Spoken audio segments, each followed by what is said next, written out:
What is up, YouTube? Welcome to PanFro Games. In today's video, we're going to be breaking down the 7-star Incineroar raid for Pokemon Scarlet and Violet and telling you the best builds that you should build to defeat it. We're going to be covering solo Pokemon and some of the support builds I would recommend.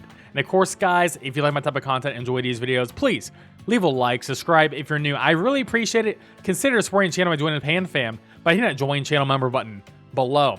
So 7-star Incineroar is going to be a Dark Tera type. It will have its hidden ability Intimidate, so that will -1 attack on all the Pokemon on the field. Great for Defiant Pokemon who can, get a +1 boost after that. Looking at its stats, it's very bulky with 95 HP, 90 defense, 90 special defense. So both physical and special attackers will pretty much have the same effect onto this Pokemon. Just remember, Intimidate will put you at that -1 attack. Now, its physical attacks at 115, pretty high. Definitely want to have some natural bulk, either high HP or high defenses. It won't be using its special attack stat at 80, and it's really slow, which is going to allow us to heal before it does damage to us, which will put us in a really good spot. And overall, I don't think this raid is actually going to be that hard when I really look at it. Looking at its physical move pool, I definitely think it's going to have the strongest fire type attack, and that's going to be Flare Blitz. It will do recoil damage to itself, but we saw Emboar do that, and honestly, it could be having like times 35 max HP to account for that recoil damage. It's probably going to have Darkest Lariat, its best, its signature dark type move. Not the best dark type move, but it's a really good dark type move. 85 damage, and it ignores defensive changes, evasion changes. So you can't like boost up iron defenses or minimizes against this Pokemon, or lowers accuracy and still dodge all its moves, right? Now for coverage moves, Thunder Punch will cover for any water types that will try to go into this. So there's a couple of water types that could be really good into this, like a Azumarill and Primarina. But if it doesn't have Thunder Punch, then those Pokemon are going to look really good in this raid. Iron Head, they cover for the fairy type. So if you're going to go with a straight up fairy type Pokemon, that could be great. But if it has the Iron Head, then you might be in a bad spot. Acrobatics will be covering for any fighting types, which, acrobatics I can definitely see. If you are weak to flying, that could be really brutal, but it won't be stab, so fighting type Pokemon will still be valuable here. And of course, I think Earthquake is just a good general coverage move that covers a lot of different options in general. Now for setup moves, it has 3 that I think are worth worrying about. Now, it actually naturally learns Bulk Up on level up, so I think Bulk Up has the highest chance of being the one chosen here. Plus attack, plus defense, and it sort of fits the wrestling theme a little bit better than Swords Dance, which is a TM move, but Swords Dance will obviously be very scary. And then it could use Sunny Day to boost the damage of Flare Blitz. Now, something I did forget to put on here, it could have Taunt. Taunt could be scary, but if you have the item Mental Herb on, then you can dodge the taunt and do your setups, and you should be good to go. For our best solo builds, I'm going to start with the Defiant users. Now, I think Annihilate is actually going to be really good with the Tera Fighting. Tera Fighting will allow us to resist the dark type moves, which is going to be great, and we're going to be doing stab super effective damage. With the item Metronome, which is going to do more damage the more we use the same attacking move. Now, I would actually recommend max attack, max defense with an adamant nature, but mine is max HP and it should be overall fine, but defense will be a little bit better. The ability Defiant will allow us, when we get hit by the Intimidate, we're going to get -1 attack, but +2 attack when the Defiant procs. So we're going to be at the +1 attack threshold, which is going to be great. So you have a lot of options with Annihilate, how you want to play it. You could go for a Focus Energy strat where it gives you 50% chance of critting. You can go for a Screech strat where you could hit 1 or 2 Screeches in the beginning and get that -4 and then just spam Drain Punch. Or you can just lead off with like 1 or 2 bulk ups in the beginning to get that attack and defense boost going, and then spam Drain Punches, or just mix in bulk ups with Focus Energy and Screech and then Drain Punch, and it should be good to go. I definitely think Annihilate will be able to solo this pretty well in most situations. Only thing to be worried about would be an Acrobatics, but if you have a lot of bulk ups, you should be fine in general. Now, next up is going to be Galarian Zapdos with the Tera Fighting and the item Shell Bell. We're going to have the ability Defiant once again, so we're going to be starting the rate of +1, and I would also recommend max attack, max defense with an adamant nature. Now, what's really beautiful about this is you have the move Thunderous Kick, and Thunderous Kick always lowers the physical defense of the Pokemon you hit. So you could just start the raid off with a bulk up, +1 bulk up, or go for 2 bulk ups, and then just spam Thunderous Kick, and it will keep lowering the physical defense all the way to -6. You get your HP back from the Shell Bell, stab super effective, building up that Terra Charge. So this could be really good. The big downside of this is you are going to be a little bit frail in general. So just consider that, because you don't have a lot of bulk HP like Annihilate does. Now, Iron Hands is another good option here too. Now, the only thing Iron Hands has to worry about really is a taunt coming from the Incineroar, because Taunt would really ruin us in a lot of different ways. So just keep that in mind, because an Iron Hands is pretty build up dependent on like a Swords Dance, or especially a Belly Drum. But if there's no Taunt, then Belly Drum would be great, because you are neutral to a 1. You're going to be neutral to Acrobatics, and you're going to resist Darkest Lariat, so that'll be good. And you have a really high physical defense stat with no investment and a high HP stat. So I just run my max HP with max attack, Adamant Nature. Ideally, if things work out great on turn 1, you could just go for a Belly Drum and then just spam Drain Punch with the Metronome item and just be fine with that. But if, it takes a little bit too much damage, somehow has Earthquake, then you could just go for Swords Dance, like 2 of those, and then go for Drain Punch and then be fine that way as well. Now, to mix it up, a Azumarill with the Tera Fairy, very similar to Iron Hands, how I would run it. We're going to have the Shell Bell with a huge power ability, very important, doubles your attack stat, and you're going to be doing stab, super effective, play rough damage. Now, what I do like about Azumarill, if it doesn't carry the Thunder Punch from the Incineroar, you can just start off with a Belly Drum, and then from Belly Drum, yeah, you can go for play rough to do a lot of damage, but you could try to set yourself up in a way where you could go for Mud Slaps a couple of times to lower that accuracy, and because you are fire and because you are water and a fairy type, you resist fire and dark. So there's a lot of options there. You can also go for Tickle to lower the physical attack and physical defense of the Incineroar too. And don't forget that Belly Drum will maximize your attack. So even you're starting the raid at that -1 from the Intimidate, this will send you up to +6 immediately. So Azumarill is going to be pretty great, as definitely has a good solo option, just like Iron Hands. Both of these options are pretty wonderful in general. But I do think that Iron Hands is slightly a little bit better just because you don't have to use Shell Bell. And I think Azumarill might have a little bit more problems in the late game.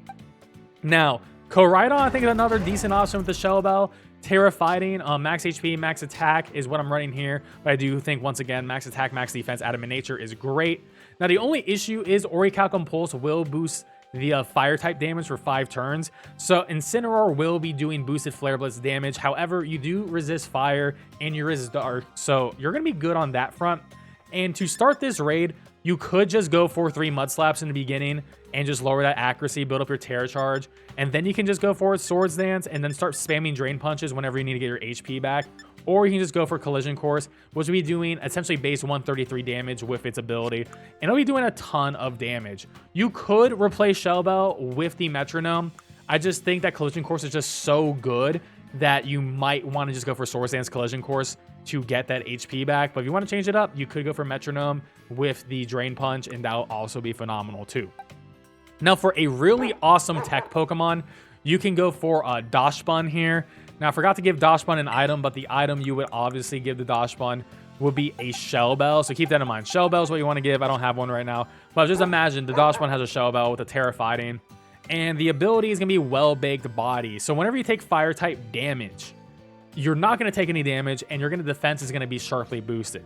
So it's going to hit you with Flare Blitz 3 times. You're going to be at +6 defense. You're going to be running max HP, max defense, and just a plus defensive nature in general. And you're going to be using Body Press. And, +6 Tera Fighting Body Press, super effective, is going to be doing a lot of damage, and you're immune to fire. So that's going to be really good too. And of course, once you are Tera Fighting, of course, even just Fairy, both of those types resist the dark typing damage. So you'd be good there as well. And to build up your charge in the beginning, you could go for Mud Slap, at least maybe Mud Slap later into the raid to drop that accuracy, so you don't have to really worry about damage. You can also go for Tail Whip to lower the defense, go for Charm to lower the physical attack when the shields are not up in general. Now, for special attackers, I think Primarina with the Tera Fairy will be pretty decent with Shell Bell. Max special attack, max defense with a modest nature. And I'm going for just a Chilling Water opening. 3 Chilling Waters in the beginning to lower that attack by 3.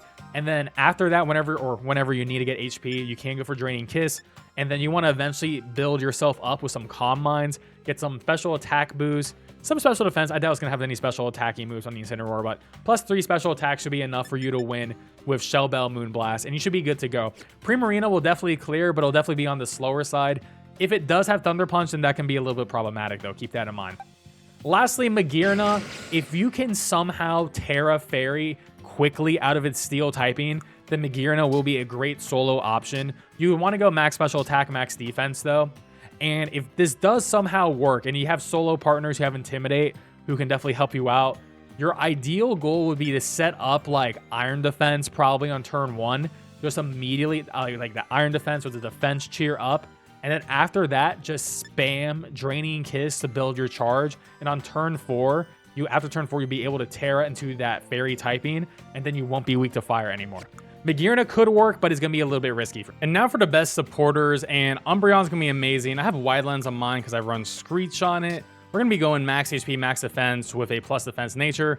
Synchronize is a great ability on this Pokemon because if the Incineroar has Will-O-Wisp, it burns us, it burns itself back, burns us with the Flare Blitz, burns itself back. So that's also great. Cuts his health, cuts his own attack, its stat in half because it is not a fire type, it's a pure dark type because of his Tera typing.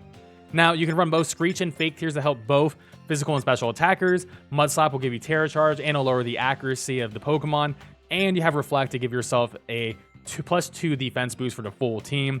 Other great options, you can put like Helping Hand on this Pokemon. You can put Charm on this Pokemon. There's just a lot of good stuff that, you know, Umbreon has. It's just honestly one of the best Pokemon in general for raid support. Next up is Alcremie. I have the Shell Bell on this Pokemon because you are a Fairy type. You do resist the Dark type moves. Plus max HP with a max defense stat plus defense nature. And you're going to be buffing your best Pokemon on the field. So decorate them, Helping Hand them, boost them up. You have Draining Kiss to do stab super effective damage, and you know you can Tera Fairy, do even more damage, and you have Acid Armor, which will allow you survivability +2 defense every time you use it.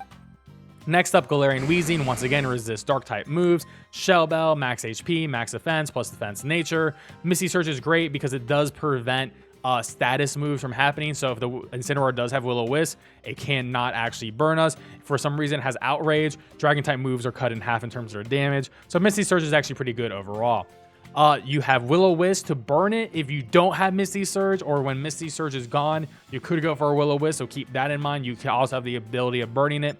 Acid Spray to lower that special defense by 2 to help your special attackers. Clear Smog to remove any of its stat buffs. So if it does a lot of bulk ups, you can remove those buffs. And then you have Stab super effective Strain Steam, which is really good in general. I do like the Hisuian Quillfish here because you do resist Dark, which is really nice. And you do have Eviolite, so you have a lot of bulk in general. And, you know, max HP, max defense with a bold nature. You have Intimidate, put the Incineroar at -1 in the beginning. And you have Chilling Water support. So essentially, you're just me spamming Chilling Water to keep that minus attack, to keep that attack down, hold it to -6. You have Acid Spray to help out any special attackers in general.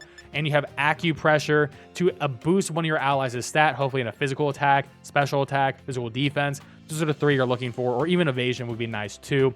Taunt wouldn't really help you in this because Dark type Pokemon are not going to be, I don't know, you could taunt it, but there are some other things you could potentially do on here. You could go for Minimize and things like that.